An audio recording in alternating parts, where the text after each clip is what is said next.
So first, Deputy Secretary Landau is going to give a few remarks. Here we go. Thank you very much, and thanks, ladies and gentlemen, for coming out here this afternoon. The Deputy Secretary of Homeland Security and I just met with this first flight of South African refugees to arrive in our country pursuant to the President's executive order about certain egregious actions in South Africa. The President made it clear that Afrikaners in South Africa who were the victims of unjust racial discrimination would be welcome to come to the United States, and he's now delivering on that promise. The Deputy Secretary and I just spoke to some of the folks who arrived on this flight, and they tell quite harrowing stories of the violence that they faced in South Africa that was not redressed by the authorities, by the unjust application of the law.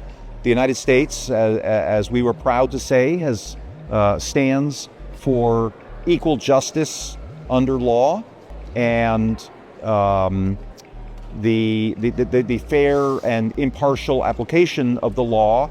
And again, this is a group that has not experienced that and has, to the contrary, experienced violence and really fear for their lives in South Africa. They were really subject to very serious, egregious, and targeted threats.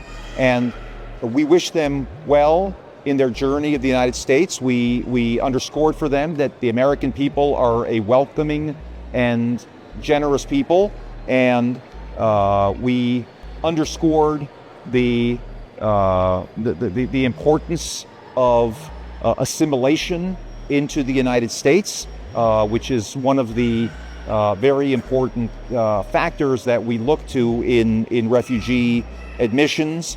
And through this resettlement program for these folks who were vetted in South Africa, and we're sending a clear message that the United States really rejects the egregious persecution of people on the basis of race in South Africa, and we welcome these people to the United States and to a new future. Thank you very much. Yeah. Good afternoon. I'm Deputy Secretary Troy Edgar.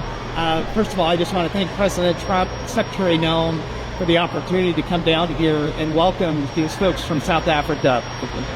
It's also I'm very grateful for Deputy Secretary Landau. We do a lot of work together to try to further the objectives of the President, and this has been a very important day. It was great to greet these folks that came in, to hear their stories, to hear what they've been through. This is a real situation. These people have went through a lot of stuff, and we're just grateful to have them in the U.S. Many of us know the United States has a long history of bringing people over. My wife was Iranian, came over during the regime change in the 70s, and she's now here, speaks 5 languages, a school teacher.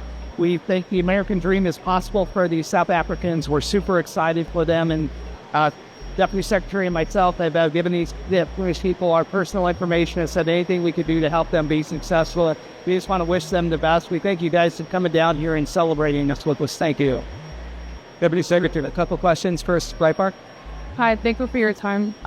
What are some examples of racial discrimination or attacks that initially caught the eye of the Trump administration, and is there a pathway to American citizenship for these refugees? Sure. Well, thank you for that question. I think if you look at the executive order that the President issued back on February 7th of this year, it talks about the terrible Expropriation Act that was enacted last year in South Africa that allows for the expropriation without compensation of farmland. A fair number of these refugees were farmers who've farmed this particular land for generations and now face the threat not only of expropriation but also of direct violence.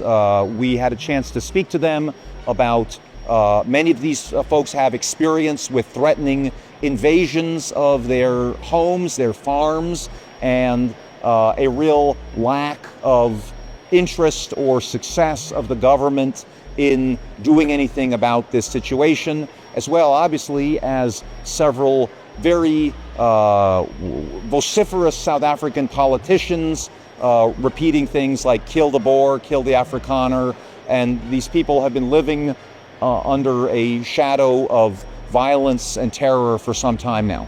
Thank you. Now, BBC.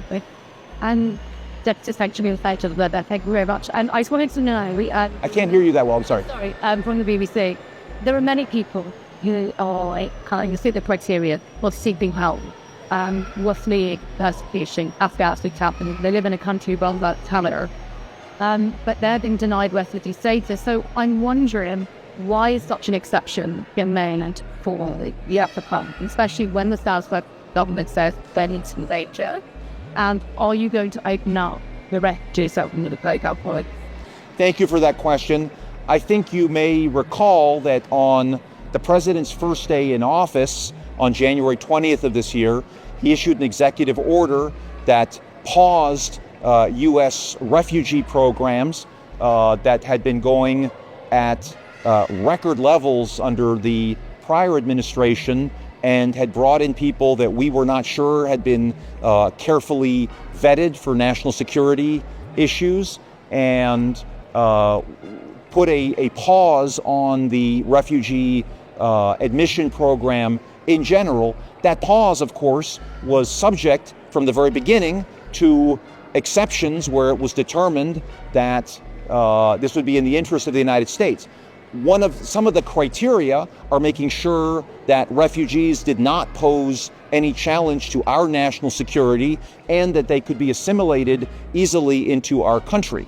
So the president on February 7th issued an executive order about the egregious conditions in South Africa, and all of these folks who have just come in today have been carefully vetted pursuant to our refugee standards. And whether or not the broader refugee programs for other people around the world will be lifted is still an ongoing consideration. But again, the president has recognized the dire situation of this particular group of people, and again, they went through the process.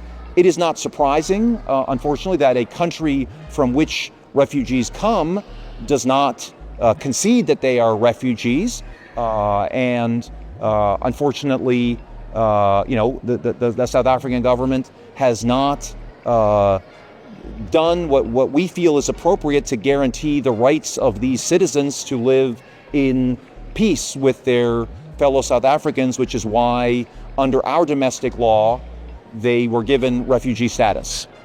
Thank you very much.